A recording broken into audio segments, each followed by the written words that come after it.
Hey, good evening, guys. It's KB5MIQ Big Boy. We're going to talk a little bit tonight about 10-meter antennas, horizontal versus vertical. A couple little housekeeping things I want to take care of first.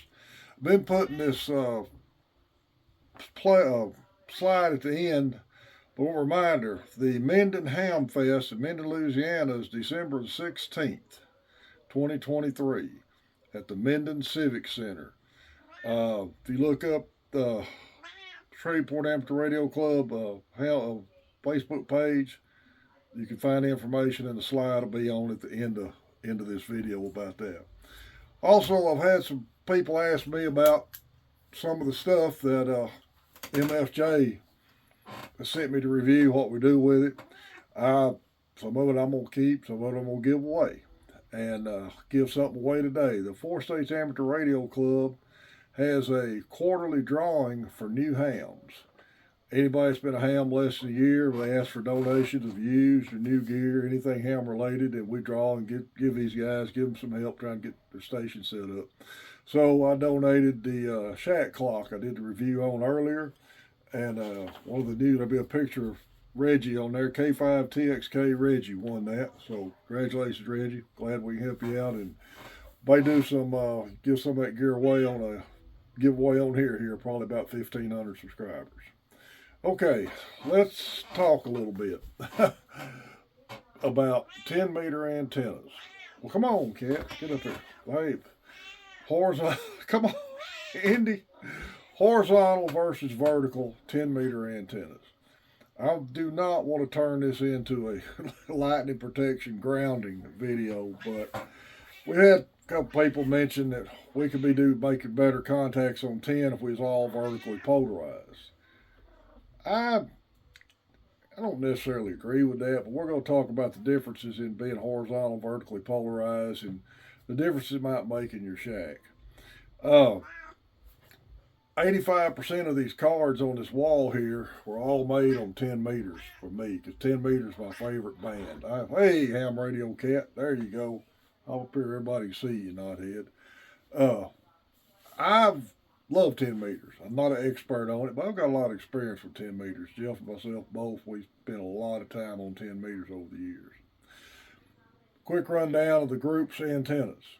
As you know, I run a 2-element MFJ Moxon Yagi. I got up about 50 feet. Jeff, Cody, and Tim all run a homemade rotatable dipole. Jeff and Tim's dipole's made out of old tent poles, and Cody's is made out of old TV antenna parts. Kent is running over, he's probably about, as the crow flies, 20 miles south of me.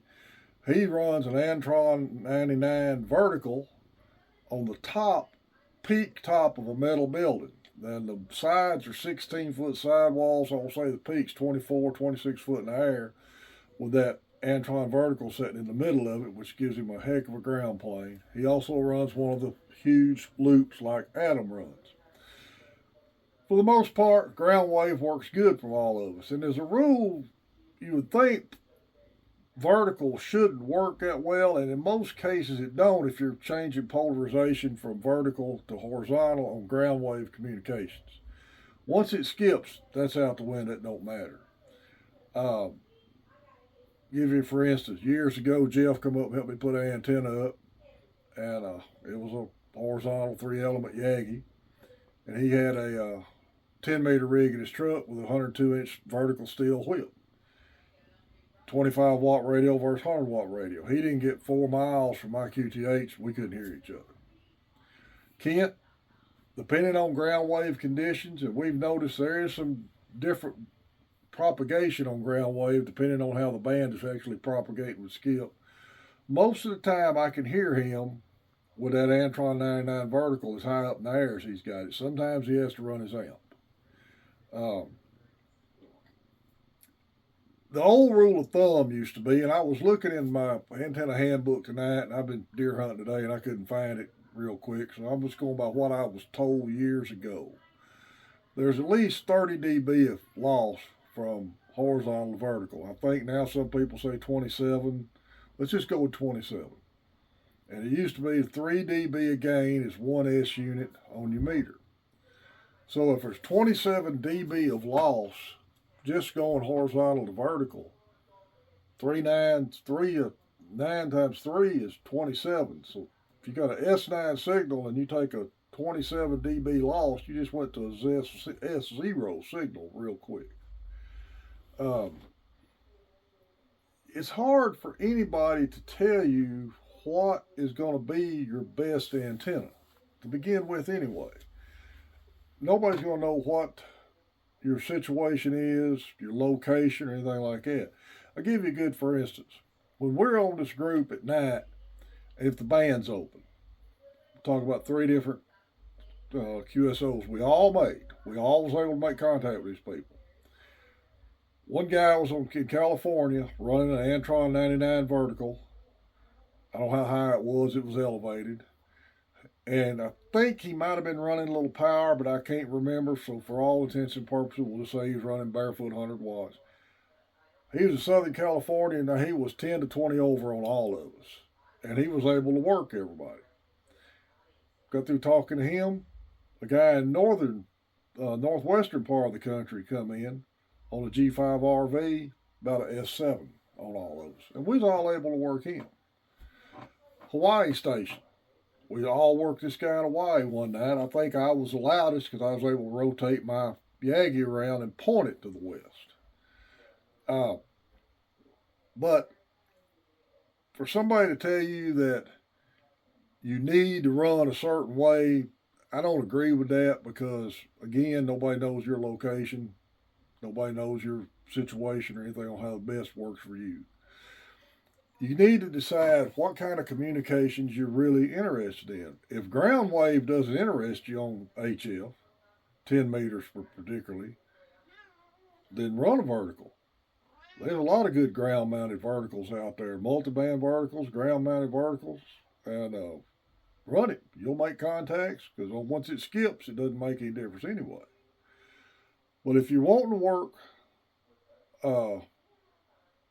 ground wave, everybody that's going to be in the ground wave group should be polarized the same for it to work the best most of the time.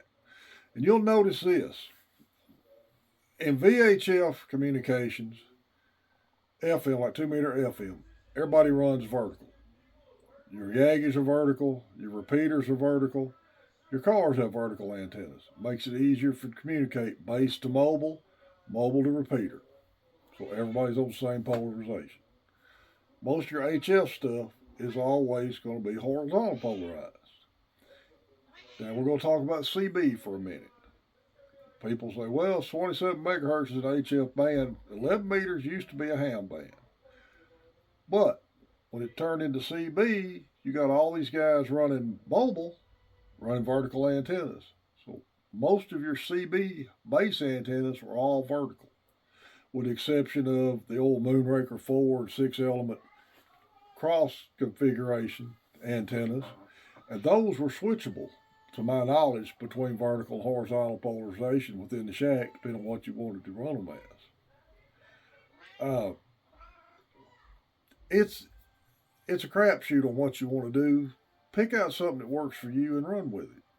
If ground wave is not in your vocabulary to work with, set anything up you want.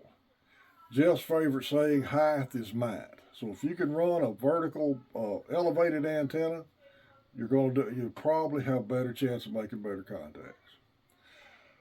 I know that's a kind of rambling way to look at it, but I don't know any other way to do it. I don't like to get into the all scientific part of it. I was looking at the antenna handbook a while ago, and I didn't want to start trying to quote that to you.